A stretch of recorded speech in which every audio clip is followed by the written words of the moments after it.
local. Cebu traffic po mga kapatid ang ating pag-uusapan. Kaya ipasok na po natin. Hingi po tayo ng update mula kay Dale Israel.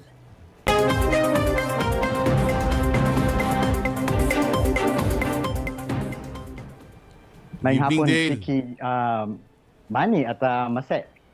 Maring good news ito para sa mga lumalalang traffic dito sa Metro Cebu at sa Bohol dahil nag-propose ng mega projects ang Department of Transportation para maibsan ang problema. Para sa Metro Cebu, isang underground train system ang inimungkahi ng DOTR para sa Cebu mula sa Carcar City hanggang sa Danau City. Ito ay may 67.5 kilometers ang haba ng riles na inasahang magiging 90 minutes na lang ang biyahe mula Carcar patungong Danau City sa halip na 4 hanggang 5 oras. Ito ay magiging kauna-unahang train system sa Cebu na magkakahalaga ng 32 billion pesos. Para sa Bohol naman, 27 kilometers na Panglao-Tagbilaran Bus Rapid Transit System o BRT ang inimungkahi ng DOTR. Mula ito sa airport ng Panglao at prokonekta papuntang kabisera ng Bohol ang Tagbilaran City. Ang segregated bus lanes ay magkakahalaga naman ng 32 billion pesos. Diniscuss ang mga project na ito sa Regional Development Council meeting last week na pinanguluhan ni Bohol Governor Aris Omentado. Pero ayon sa kanya, dapat may consultation at coordination sa mga local government units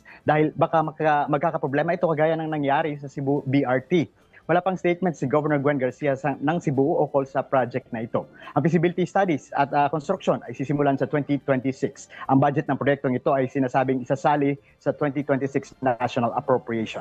Okay niya ang atong balitang dako, karang adlaw, balik sa inyo dyan sa studio. Nako, Daghang salamat, Dale, Israel. pagka Dale, ginawa wait yan, lang. mas lalong traffic. Kasi may construction siguradong traffic.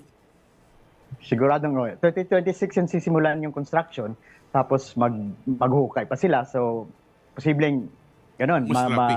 magiging mas malala yung traffic. Lalala muna bago Good luck gumaan. sa inyo Ganun dyan. talaga Bago eh. gumaan. Daghang salamat. Ugmayang gabi, Dale Israel. Oh, thank you, Dale. Thanks, Dale. Alam mo, matagal ng problema ng traffic dyan sa Cebu eh. Oo nga. Nakikipag-compete dito sa Manila, sa traffic. Pero in fairness, nung December, chillax naman ang traffic doon. Ay, ayun, galing Para si, sa akin ano, na. Si Chigi Oo. doon. So hindi masyadong traffic. Oh, everything was 15 minutes or less away. Sarap. Nice. Kasi nung pupunta ako dyan, niko-cover ako. Ang allowance ko, mga 2 hours pagpuntang airport. Kasi pupunta malayo ka. ang airport Oo. kasi. Oo. Tatawid kasi siya Tatawid ka ng papuntang ano eh, Lapu-Lapu Mandaue. City Oo, sa Mactan. Mandaue, tapos Lapu-Lapu. Oo. Pero pag within Cebu ka, very manageable naman siya. At least last December. Oo. So